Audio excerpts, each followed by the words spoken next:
अस्सलाम वालेकुम बेटा। अब मैं आप लोगों के साथ पेपर डिस्कस करना चाह रहा हूँ मई जून 2023 का पेपर 53। और अब इसमें देखते हैं कि क्या क्या सवालात आ रहे हैं। कोशिश करेंगे, ये पेपर मुझे रिलेटिवली आसान लगा था तो इसको हम जल्दी जल्दी, जो इसके आसान क्वेश्चंस हैं वो हम जल्दी जल्दी कर लें। एक दो इसके मुश्किल सवालात थे तो मैं जो है उसको मैंने सॉल्व ही नहीं करा है, तो मैं आप लोगों के सामने फौरन से ही सॉल्व करूंगा। ठीक है, चलें आए अब हम पेपर स्टार्ट करते हैं। सबसे पहला सवाल, two fair coins are thrown at the same time repeatedly under a pair of heads is obtained. ठीक है भाई, आप दो कॉइन्स तब तक फेंकते हो जब तक दोनों हेड ना आ जाए। सही है, तो आप लोग क्या कहोगे यार, दोनों हेड आने का क्या सीन है भाई। 1/2 इंटू 1/2 यानी कि दो कॉइन्स फेंको दोनों हेड आ जाए, इसकी प्रोबेबिलिटी है 1/4। The number of throws taken is denoted by random variable x. जितनी बार मैं फेंक रहा हूं पेयर ऑफ हेड्स के लिए उसको आप रिप्रेजेंट कर रहे हैं एक्स से। तो भाई आप तब तक दोनों पेयर ऑफ कॉइन्स को फेंक रहे हैं जब तक दोनों बार हेड्स ना आ जाए। इस चीज के लिए हम लोग क्या करते हैं बेटा, ज्योमेट्रिक डिस्ट्रीब्यूशन यूज करते हैं। जब भी हम किसी एक इवेंट के दो बार अकर होने के लिए कोई चीज यानी कि कोई बार पहली बार सक्सेसफुल ना हो जाए, ठीक है, तो आप बेटा इस चीज को ज्योमेट्रिक डिस्ट्रीब्यूशन से रिप्रेजेंट करते हैं। तो बेटा अगर हमारा एक्स ज्योमेट्रिकली डिस्ट्रीब्यूटेड है, इसकी प्रोबेबिलिटी होगी 1/4। इन्होंने कह दिया एक्सपेक्टेड वैल्यू निकालो। भाई एक्सपेक्टेड वैल्यू क्या होती है, 1/p यानी कि 1/1/4 यानी कि चार बार हमें पेयर ऑफ कॉइन्स फेंकने होंगे सो दैट शायद एक बार हमारे पास पेयर ऑफ हेड्स आ जाए। सही है, फिर उसके बाद find the probability that exactly 5 throws are required to obtain a pair of heads. यानी कि एग्जैक्टली 5 बार हमें फेंकना पड़ेगा, तो यानी कि 4 बार ही नहीं आया होगा पेयर ऑफ हेड्स।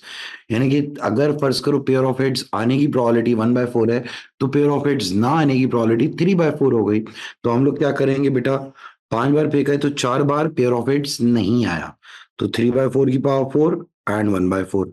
कोई परेशानी नहीं। Find the probability that fewer than 7 throws are required to obtain a pair of heads. बेटा फ्यूअर देन यानी कि x being less than R, इसके लिए मैंने फॉर्मूला बताया था 1 - q की पावर r-1।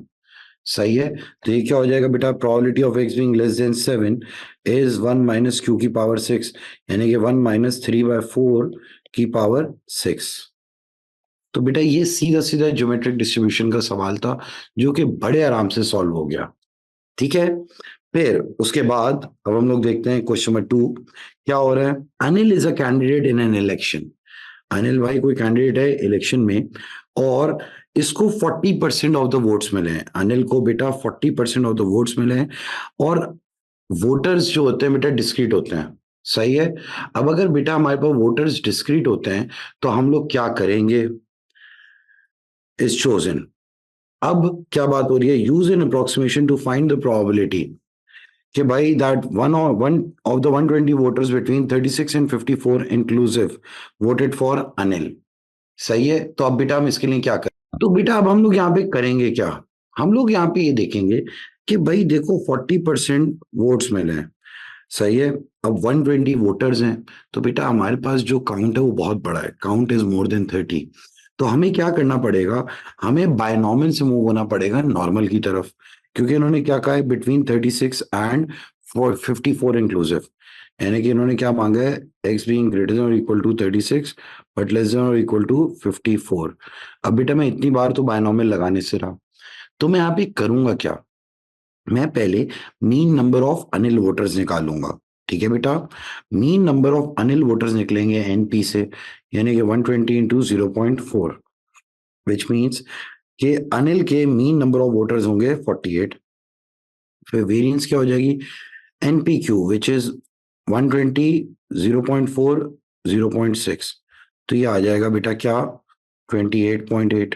सही है, तो अब बेटा अगर x नॉर्मली डिस्ट्रीब्यूटेड है 48 28.8, इन्होंने क्या कह दिया है, अगर हम इसको बेटा अब हम अगर देखेंगे तो हमें यहाँ पे क्या चाहिए, x बीइंग ग्रेटर देन और इक्वल टू 36 लेस देन और इक्वल टू 54।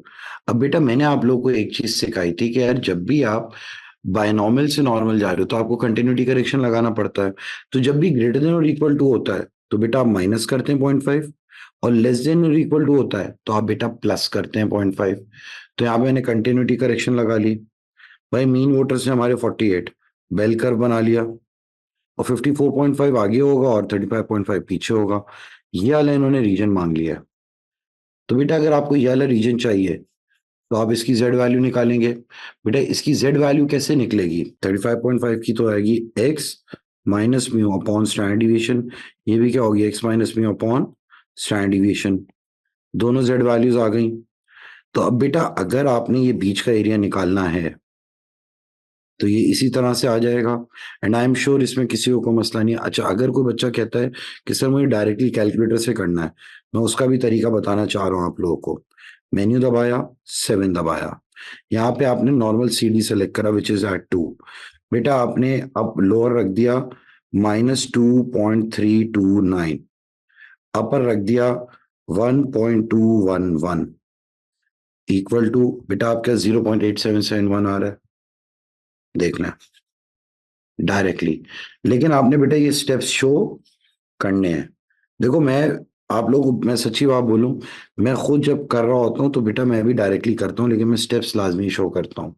आप लोग भी बेटा लाजमी स्टेप्स को शो करें, ठीक है मेरा बच्चा? अब जब इस तरह की कहानी हो गई है, सही है, अब आपने क्या देखना है इसके बाद? ये सवाल के कितने 5 नंबर थे, फ्री के थे। इस सवाल में बस गेम क्या हो रहा था कि भाई बच्चों से ये लोग ये चीज टेस्ट करना चाह रहे थे कि बच्चा किस तरीके से इसको अप्रोच करेगा क्वेश्चन को, ठीक है ना? बायनॉमियल टू नॉर्मल भी लगा दिया, फिर इसमें कंटिन्यूटी करेक्शन भी लगा दी इंक्लूसिव की बात करके। लेकिन इस तरह के हम लोग काफी क्वेश्चंस कर चुके हैं। ये एक सवाल है थोड़ा सा पैटर्न से हट के, लेकिन है बड़ा सिंपल। बच्चे खामा में एल्जेब्रिक एक्सप्रेशन देख के घबराते हैं, लेकिन इस सवाल में हो क्या रहा है? इन्होंने कह दिया the random variable x takes the value 1 2 3 4।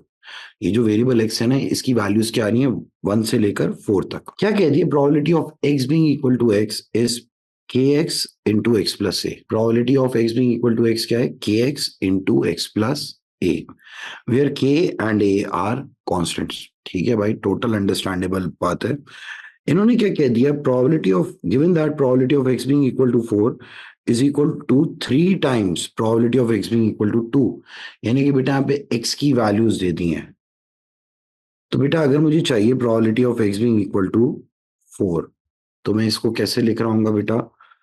k into 4, 4 plus ए, यानी कि क्या हो जाएगा बेटा? 4k 4 प्लस ए।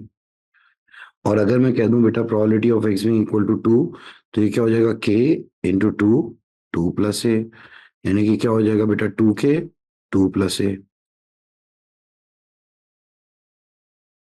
इसको इन्होंने कह दिया 3 टाइम्स है। तो मैंने क्या हरकत करी बेटा, यहाँ पे इस तरीके से एक इक्वेशन बना ली अपनी। और जैसे मैंने इक्वेशन बनाई बेटा, के जन्नत में गया, ए की वैल्यू क्या आ गई है? 2 आ गई। कितने आराम से। जब बेटा आपके ए की वैल्यू 2 आ गई, मांगी नहीं है बट मैं क्या यहाँ पे अपनी बल्कि मांगी है, इन्होंने कहा भाई के की भी वैल्यू निकालो। तो मुझे एक बात बताओ बेटा, सबकी प्रोबेबिलिटी का सम 1 के बराबर होना चाहिए, यानी कि भाई ए की तो वैल्यू आ गई अब 2। तो ये क्या हो गया बेटा? के एक्स इंटू एक्स प्लस 2। तो अगर मुझे चाहिए बेटा probability of x being equal to 1, तो हो जाएगा के 1 1 plus 2 which is what? 3k। फिर probability of x being equal to 2 में अगर निकालूंगा के 2 2 प्लस 2, तो बेटा ये हो जाएगा 4 2 सा 8k। तो बेटा मैंने इस तरह से देखो मेहनत करके 1 2 3 4 चारों की वैल्यूज निकालनी। अब बेटा मुझे पता है इन सारी की सारी प्रोबेबिलिटीज का सम इक्वल टू 1 होना चाहिए। तो बेटा मैंने जब सबको ऐड करके इक्वल टू 1 रखा, तो के की वैल्यू क्या आ गई है? 1/50 आ गई है। अब बेटा के की वैल्यू आ गई आपके पास 1/50। अगला पार्ट इसका क्या कह रहा है कि भाई प्रोबेबिलिटी डिस्ट्रीब्यूशन टेबल निकालो फॉर एक्स। सही है भाई, अगर के की वैल्यू आई है 1/50, सही है, और ये क्या थी बेटा? 3k, तो ये क्या हो जाएगी? 3/50। ये क्या हो जाएगी? 8/50। ये क्या हो जाएगा? 15/50। ये क्या हो जाएगा? 24/50। तो बेटा मैंने इन सबकी प्रोबेबिलिटीज यहाँ पे आराम से लिख भी दी, 1 आ गई हैं। सही है मेरा बच्चा? इसके बाद अगर आपने चेक करना है ना कि आपका ये टेबल सही बना है, तो चेक कर लेना इन सबका सम अगर 1 आ रहा है तो हाँ भाई आपकी ये टेबल सही है। वैसे 1 ही आ रहा है, मैंने चेक किया हुआ है। फिर इन्होंने कह दिया given that expected value is equal to 3.2, variance निकालो। भाई वेरिएंस का फॉर्मूला क्या था?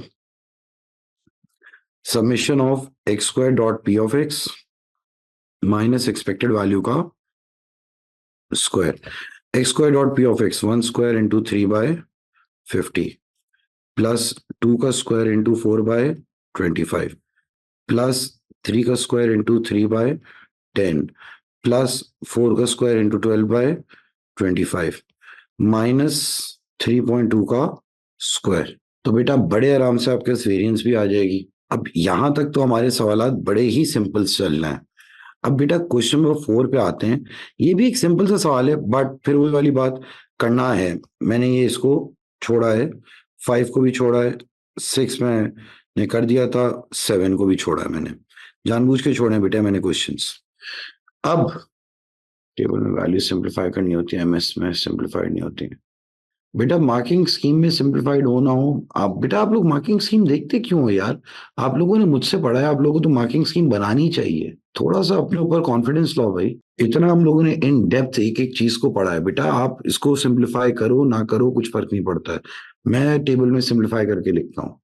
फुजैल वो तो तुम्हारी तो वजह समझ आ रहा है, तुम्हारी वजह बताओ बेटा Fuzail. The times taken in minutes to complete a cycle by 19 cyclists from each of the two clubs. The cheetahs हैं, the panthers हैं, are represented in the following back-to-back stem and leaf diagram. ठीक है बेटा, ये बात समझ आ गई है। चीता और पैंथर के दोनों के 19 साइकिलिस्ट है।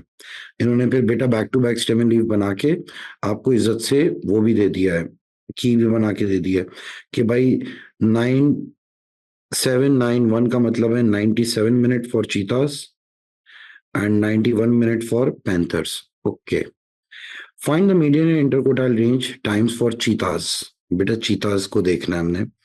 देखो मेरा एक पैटर्न रहा है, मैं सबकी फ्रीक्वेंसी लिख देता हूँ एंड में, 1 2 3 4 5 3 1 2 3 4 5 3 1। टोटल फ्रीक्वेंसी क्या आ रही है बेटा? 19 ही आनी चाहिए। सही है। अब इन्होंने कहा इसकी इंटरकोटाइल रेंज निकालो। अब आप लोगों को मीडियन पहले अगर चाहिए तो 19 is basically an odd number, तो इसकी एक ही मिडिल पोजीशन आएगी बेटा। अगर मुझे Q2 पोजीशन चाहिए,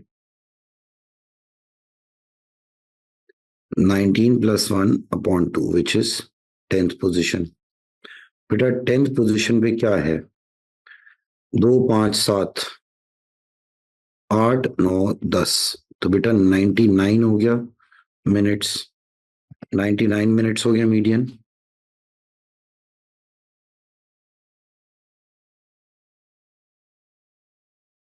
इन्होंने एक तो मीडियन मांगा था, फिर इन्होंने बेटा इंटरकोटाइल रेंज मांगी है गाइस। अब बेटा एक बात बताओ, 10 से पीछे कितनी पोजीशन है?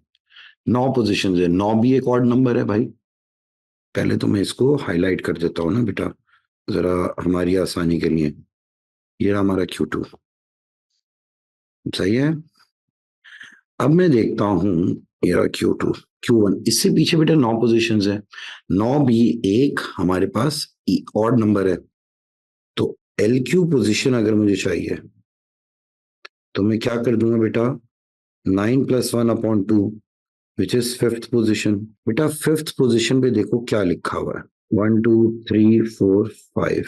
बेटा हमारे पास यानी कि जो Q1 आ रहा है वो क्या आ गया है, 83 मिनट। सही है। फिर मैं अगर बात करूं सीधी सीधी Q3 की, देखो मैं कितनी पोजीशन पीछे गया था इसके लिए, 1 2 3 4 5वें पे था। अपर कोटाइल के लिए आगे जाऊंगा, 1 2 3 4 5वें पे आएगा। तो बेटा आपके पास ये Q3 क्या आ रहा है, 106 मिनट्स। तो बेटा इंटर कोटाइल रेंज क्या आ रही है, 106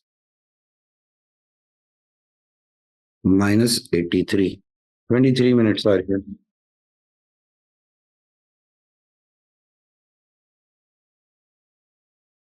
इंटर कोटाइल रेंज भी आ गया हमारे पास। फिर उसके बाद क्या हो रहा है, the median and interquartile range for panthers are, median panthers का है बेटा।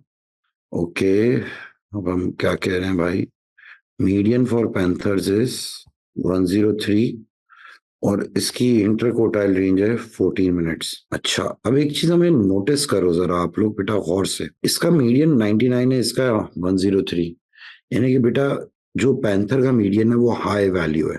बट जहां तक इंटरकोटाइल रेंज की बात है, चीतास की 23 है, इसकी 14, यानी कि इसका स्प्रेड कम है। सही है। इसका क्या मतलब है? Make to comparison between the time taken by the cheetahs and the time taken by the panther. अब बेटा इसका मतलब ये है कि भाई जो हमारे चीता हैं, सही है, वो आपके रैंड दो ज्यादा तेज हैं पैंथर से। जल्दी बेटा वो डिस्टेंस कवर कर रहे हैं ना यार, चीताज। चीताज जो साइकिलिस्ट हैं वो 99 मिनट्स में कवर कर रहे हैं। तो this means the group of cyclists called cheetahs are faster than panthers। पहली बात तो ये भाई तेज है, क्योंकि इन्हें देखो क्या टाइम लग रहा है, कम टाइम लग रहा है चीतास को। जहां तक पैंथर्स की बात है, बेटा चीतास का जो टाइम है वो ज्यादा स्प्रेडेड है as compare to panthers. The time taken by cheetahs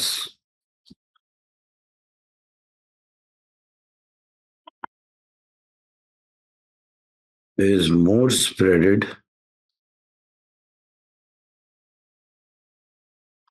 than panthers। ठीक है, कोई मसला नहीं है बेटा आप लोगों को यहां तक।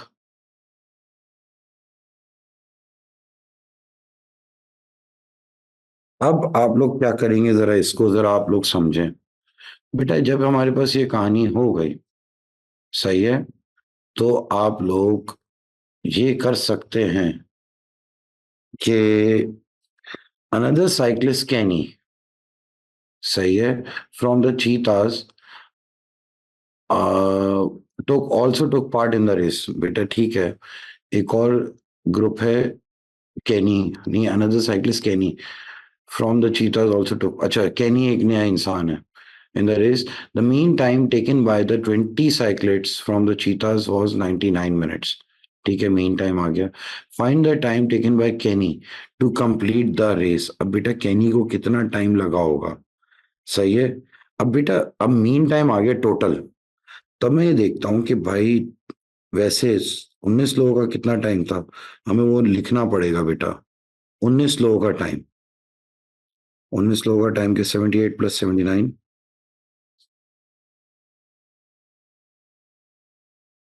78 प्लस 79 प्लस 80 प्लस 82, 82 प्लस 83, 87, 88, 83, 87, 88, 97, 98, 99, 97, 98,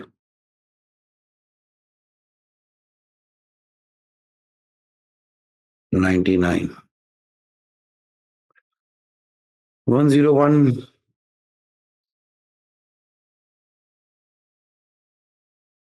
बेटा मैं पहले 19 साइकिलिस्ट का सम निकाल रहा हूं भाई, सम ऑफ 19। याद है एज्यूमिन वाली लॉजिक चल रही है। 105 प्लस 106 प्लस 112, 118, 119,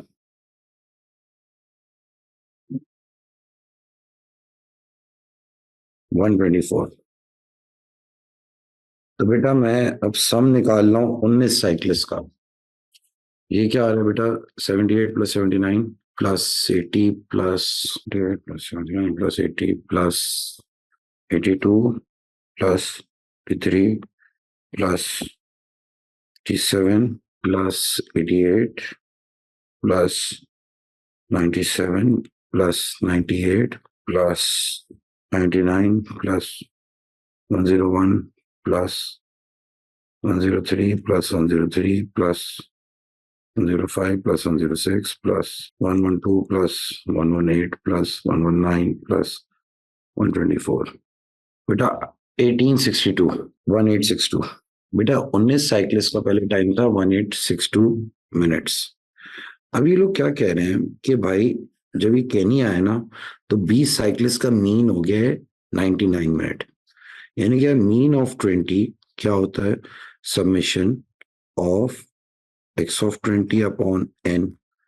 और भाई मीन टाइम अब इनका क्या आ रहा है 99 समेशन ऑफ x ऑफ 20 या डिवाइड बाय 20 साइकिलिस्ट। तो बेटा समेशन ऑफ x ऑफ 20 क्या आ रहा है 1980। अब बेटा देखो कैनी के साथ इनका टाइम है 1980 मिनट्स। तो मांगा इन्होंने क्या है कैनी का ही टाइम मांगा है ना। सही है तो टाइम फॉर कैनी क्या हो जाएगा 1980 माइनस 1862। तो टाइम फॉर कैनी क्या आ गया 1862। 118 मिनट लगे हैं भाई कैनी को। बेटा इस तरह के हम लोगों ने सवाल करे थे कहाँ पे जब मैं एज्यूमीन आप लोगों को पढ़ा रहा था। सही है फिर अब इधर आए बेटा एक और सवाल हम देखते हैं। इसके बाद यहाँ पे क्या हो रहा है Jasmine throws two ordinary fair six sided dice at the same time. Jasmine ने बेटा दो ordinary fair six sided dice फेंके हैं एक ही वक्त में and notes the number on the upper most faces. ठीक है the events A and B are defined as follows. Okay event एक है the sum of the two numbers is less than six. बेटा sum of two numbers less than six है। फिर the difference between the two numbers is at most two. अच्छा चलो एक काम करते हैं देखो determine whether they are independent और नॉट यानी कि मुझे इनकी इंटरसेक्शन भी चाहिए होगी। तो मैं एक काम करता हूँ मैं अपने पास डेटा को रिप्रेजेंट करने का जो हम लोग टेबल बनाते थे वो बना देता हूँ। सही है तो उससे मुझे जरा थोड़ी सी आसानी हो जाएगी इंटरसेक्शन भी नजर आ जाएगी डिफरेंस बी भी नजर आ जाएगा। आओ जरा देखते हैं अब इसे।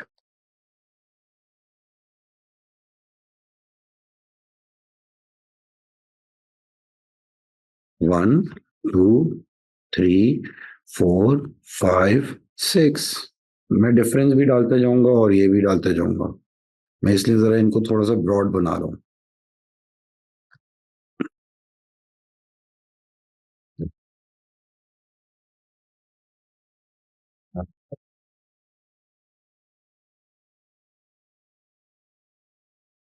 1 2 3 4 5 6। अच्छा पहले तो इन्होंने कहा है सम ऑफ द टू नंबर्स ना। सम में रेड कलर से लिख देता हूँ बेटा। सही है तो बेटा 2 3 4 5 6 7 3 4 5 6 7 8 4 5 6 7 8 9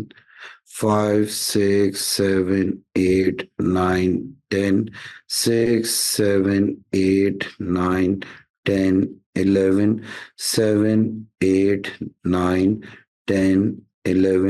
12। ठीक है अब बेटा मैं एक काम करता हूँ डिफरेंस वाली भी चीज। अच्छा पहले तो ए को देख लेते हैं। ए क्या क्या है कि भाई the sum of the two numbers is less than six. बेटा लेस देन सिक्स कहाँ पे है ये इन सब का सम क्या लेस देन सिक्स है 1 2 3 4 5 6 7 8 9 10। तो बेटा प्रोबेबिलिटी ऑफ ए क्या हो गई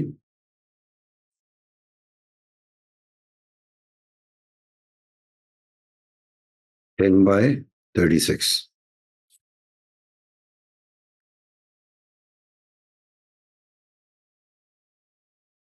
और बेटा मैं अपने लिए पता है क्या करता हूँ मेरी एक आदत है मैं इनको बेटा थोड़ा सा रेड कलर से लिखा है ना तो मैं इनको हाईलाइट भी कर देता हूँ ना यार जरूर ताकि मेरे नजर आए ना।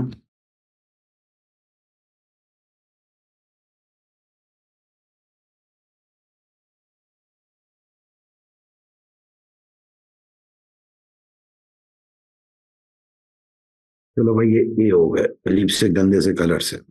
अब बी क्या है? The difference of the two numbers is at most two. ज्यादा से ज्यादा जो डिफरेंस है ना वो टू का हो।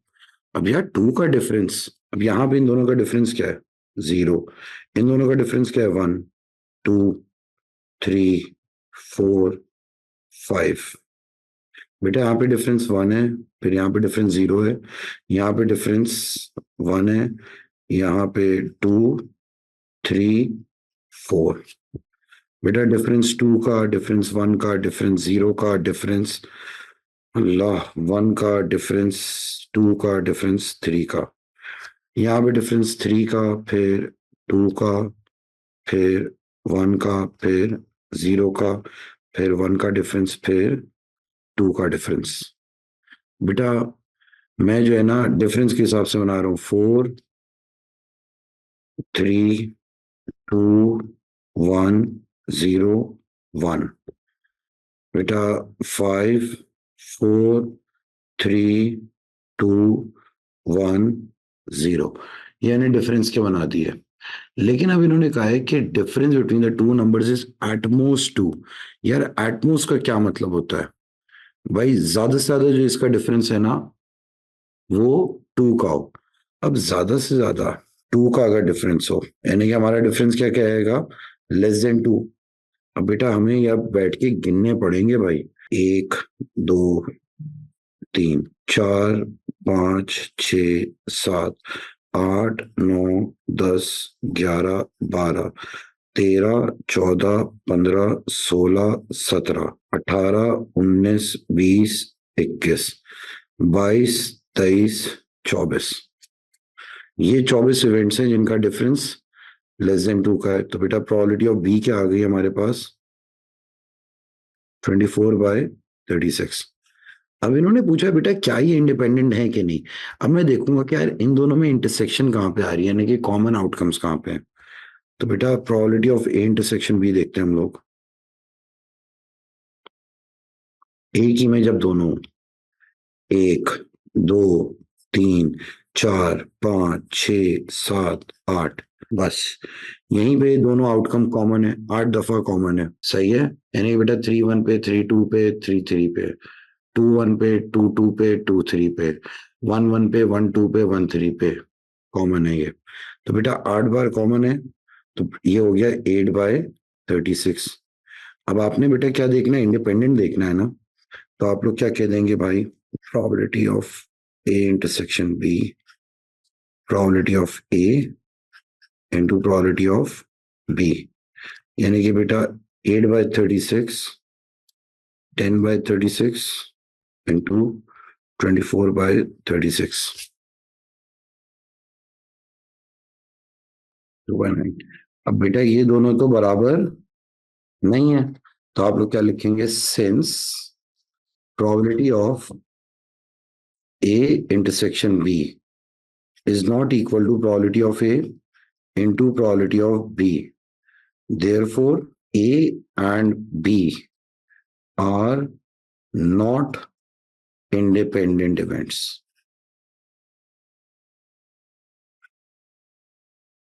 4 नंबर दिए लेकिन इसके। अब इन्होंने देखो क्या बातें करी हैं। अगला पार्ट इनका बड़ा सीधा है कि भाई प्रोबेबिलिटी निकालो बी की under the condition of A complement. A complement का क्या मतलब है? यानी कि भाई नॉट ए। अगर ए की प्रोबेबिलिटी है 10/36, तो बेटा probability of A complement, conditional probability का बेटा लिखने का तरीका है। तो ए कॉम्प्लीमेंट क्या हो जाएगा? 1 minus probability of A. Probability of A थी 10/36, तो ये आ जाएगा बेटा क्या? 26/36। सही है ना? 13/18 सिंप्लीफाई करके लिख दिया ताकि किसी को कोई मसला ना हो। अबे भाई ए कॉम्प्लीमेंट का मतलब क्या होता है? जिसपे बेटा देखो मैंने ए को लोकेट कैसे करा था? इस वाले पर्पल से ना, ए को मैंने इससे लोकेट करा था। नॉट ए क्या हो जाएगा? बाकी सारे 1 2 3 4 5 6 7 8 9 10 11 12 13 14 15 16 17 18 19 20 21 22 23 24 25 26 27। 26/36। लेकिन उन्होंने कहा है बेटा probability of B under the condition of A complement ना, यानी कि बी भी हो उसमें। अब यार अगर बी भी हो तो हम लोग थोड़ा सा फंस गए। बी ए कॉम्प्लीमेंट के साथ कहाँ पे होगा, यानी कि बी की इंटरसेक्शन हो ए कॉम्प्लीमेंट के साथ। बी कहाँ कहाँ है भाई, चेक करना पड़ेगा अब हमें बड़े सुकून से। बी इवेंट क्या था, एटमॉस 2 भाई। बी ए कॉम्प्लीमेंट के साथ कहाँ पे, लेट्स सी। बेटा देखो बी तो था वैसे हमारे 24 दफा, लेकिन ए कॉम्प्लीमेंट के साथ कहाँ है जहां पे ए ना हो।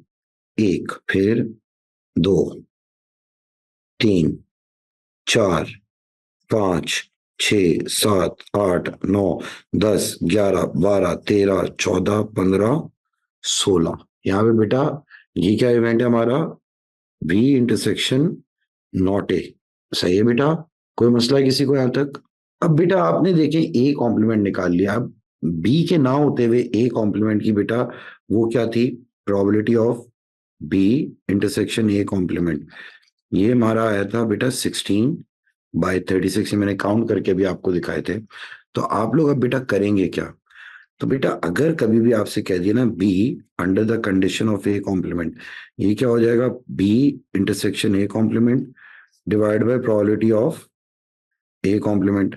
16/36 डिवाइड बाय 13/18, ये कंडीशन प्रोबेबिलिटी का सवाल है। तो बेटा 16 divide by 36 divide by 13 multiplied by 18, तो बेटा 8/13 आ रहा है इसका answer. Probability of B under the condition of A complement is 8/13। सही है। चलो यार अब ये बातें भी हो गई, अगला सवाल देखते हैं क्वेश्चन नंबर 6। अच्छा ये जरा आसान सवाल था, तो मैंने इसको ऐसे ही पहले से करके रख दिया बच्चों के लिए, कि यार बच्चों को जो है ना कोई मसले मसाइल ना है। सही है। अब इस सवाल में क्या हो रहा है, the mass of grapes sold per day by a large shop can be modelled by a normal distribution with mean 28 kg, यानी कि किसी भी दिन जो बेटा कोई शॉप ग्रेप्स बेच रही है उसका मीन है 28 किलो ग्रेप्स बेच रहे हैं पर डे। सही है। On 10% of the days less than 16 kg of the grapes are sold, यानी क्या मीन है, लेकिन बेटा 10%, यानी कि ये वाली प्रोबेबिलिटी क्या हो जाएगी 0.1। सही है। तो बेटा 16 kg से कम 10% है, यानी कि 0.1 हो गई।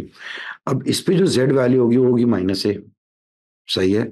तो बेटा यहाँ पे क्या हो जाएगी +a, तो यहाँ से आगे का भी एरिया बेटा क्या हो जाएगा 0.1।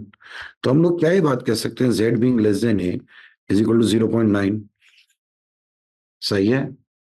तो अब आप लोग क्या कह देंगे, यार a निकाला जा सकता है भाई, a कैसे आएगा, a आएगा फाइ इनवर्स ऑफ 0.9। a क्या आ गया 1.282, a आ गया बेटा 1.282 आ जाएगा। तो आप लोग कहोगे यार सर जब हमारे पास a की वैल्यू आ गई है 1.282, तो उस पे क्या बेटा मैं करस्पॉन्डिंग ये 16 kg और स्टैंडर्ड डिवीजन निकाल सकता हूँ। मैं क्या कह दूंगा भाई देखो, ये जो a की वैल्यू 1.282 है ना, मैं इसको नहीं यूज करूंगा, मैं यूज करूंगा -1.282, यानी कि बेटा 16 kg पे नेगेटिव है जेड वैल्यू, तो मैंने यहाँ पे क्या लिखना है -1.282।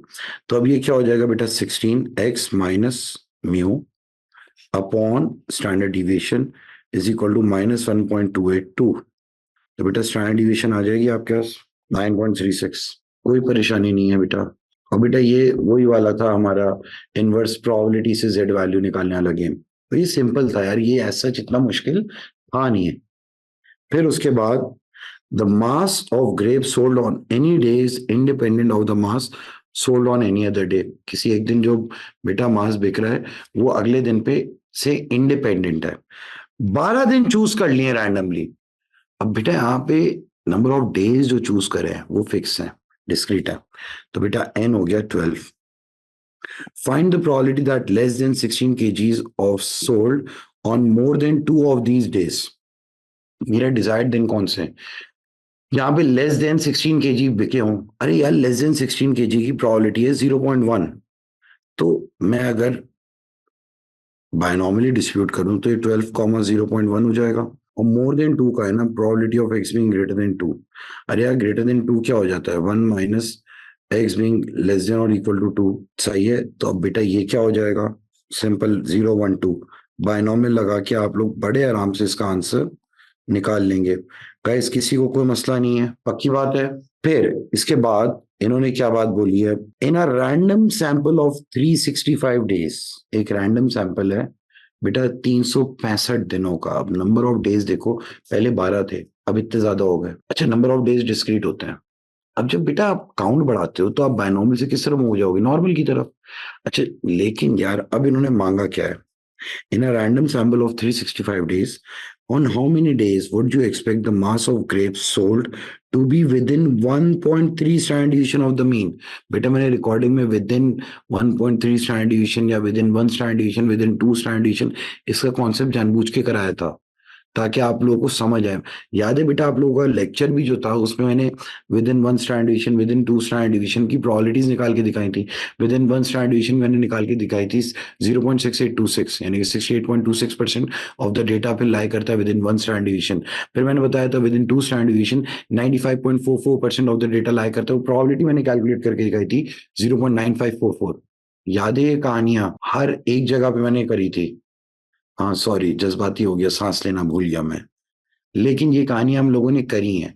वो बेटा मैं करी ऐसे सवालात के लिए रहा था।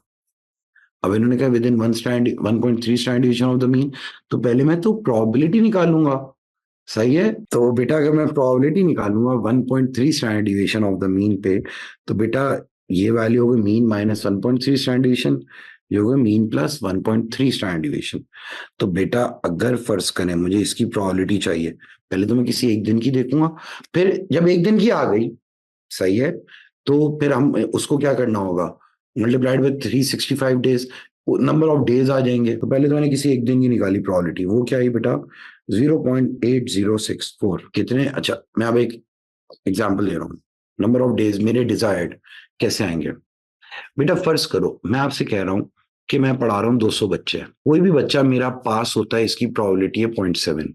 तो बेटा कितने बच्चे पास होंगे, 200 इंटू 0.7, यानी 140 स्टूडेंट्स एक्सपेक्टेड पास होंगे।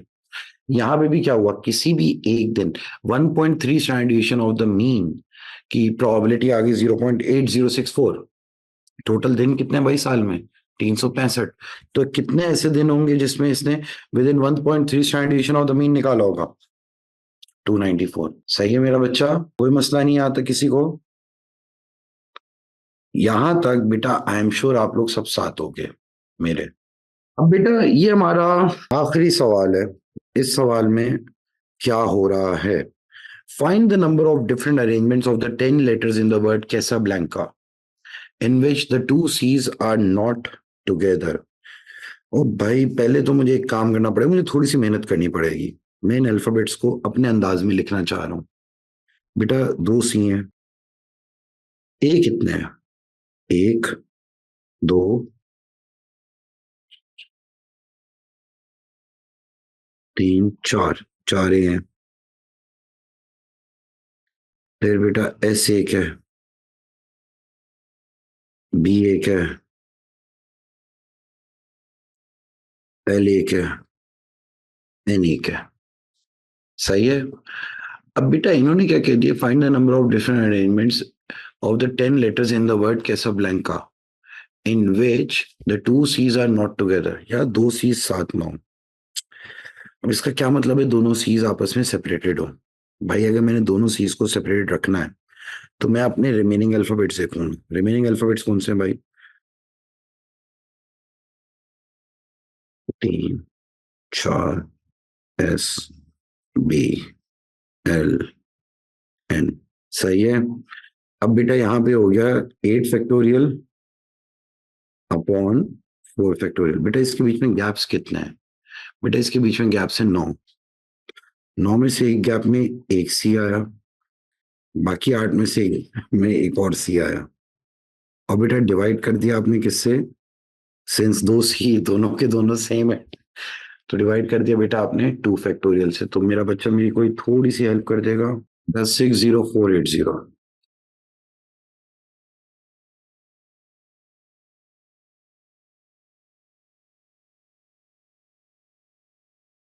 सही है। अब बेटा इसके बाद हमें और भी कुछ चीजें देखनी है। Find the number of different arrangements of the 10 letters of the word Casablanca in which have an A at the beginning, an A at the end, and exactly 3 letters between the two C's. Okay, ये थोड़ा सा मजे का सवाल है। A at the beginning, A at the end. सही है। अब बेटा जो रिमेनिंग है हमारे 1 2 3 4 5 6 7 8, 1 2 3 4 5 6 7 8, यार ये 8 है। चलो भाई 10 अल्फाबेट्स हैं। अब हमारे पास बेटा ए कितने बचे हैं? 2 ए बचे हैं और 2 सी हैं। अब इन्होंने क्या कह दिया है कि अरेंजमेंट ऐसा करो कि हमारे पास बेटा एग्जैक्टली 3 लेटर हो बिटवीन 2 सीज।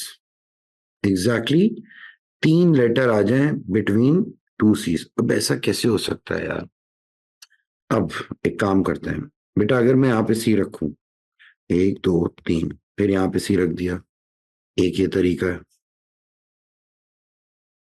फिर ऐसा हो सकता है यहाँ पे सी रखा 1 2 3, यहाँ पे सी रख दिया।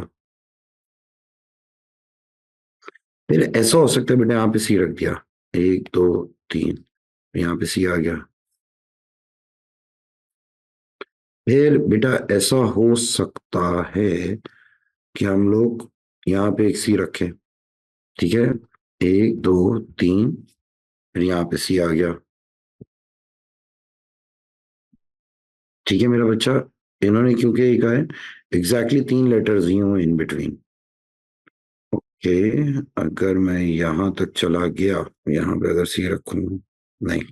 अब बेटा ये इतने ही तरीके बन रहे हैं, 1 2 3 4, 4 तरीके बन रहे हैं गाइस। सही है। तो बेटा ये तो हो गया हमारा 4C1। ठीक है। अब जो बेटा बीच के जो अल्फाबेट्स होंगे, इन सी को हटा के 2 ए होंगे, तो बेटा ये बीच के कैसे अरेंज हो जाएंगे? 6 फैक्टोरियल से हो जाएंगे। और उन 6 में बेटा 2 ए होंगे, तो वो कैसे आ जाएंगे बेटा? 2 फैक्टोरियल से। तो मेरा बच्चा इसका आंसर क्या आ रहा है? 6 फैक्टोरियल इंटू 4/2। बेटा इसका आंसर आ जाएगा 1440। किसी को कोई मसला है बेटा? है बेटा? जो इसका आखिरी पार्ट है बेटा, अब हम आखिरी पार्ट देखते हैं। 5 letters are selected from the 10 letters of the word Casablanca. यार मैं कैसा ब्लैंका, ये जो है ना वर्ड अच्छा है। सी सी, 1 2 3 4, 4 ए हैं। SBLN,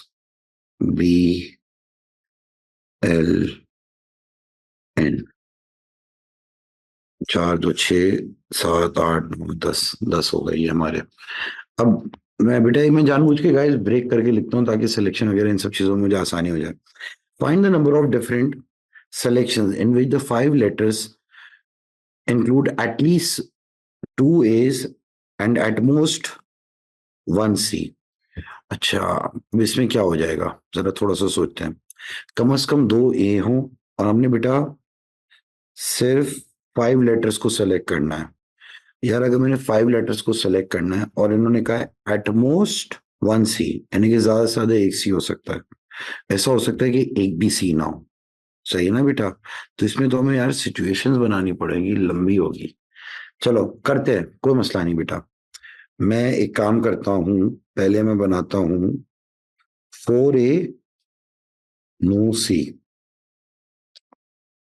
और 3A नो सी और 2A नो सी। और अब बेटा हम यहाँ पे बना सकते हैं 4A और 1C कर देते हैं हम लोग।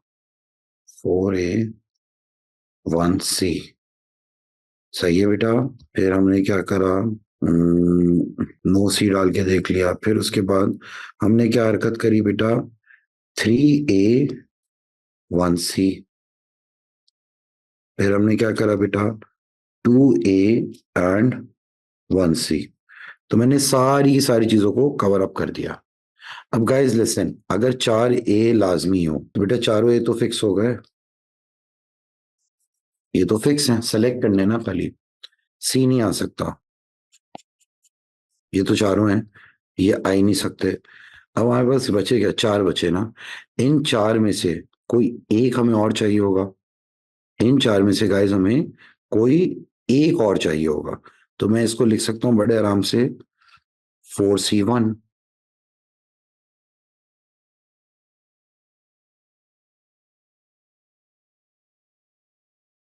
और तो बेटा अगर तीन ए हो, एक, दो, तीन ए, अब बेटा मुझे बाकी चार में से कोई से भी दो चाहिए होंगे, सिर्फ सिलेक्शन की बात हो रही है ना, सही है।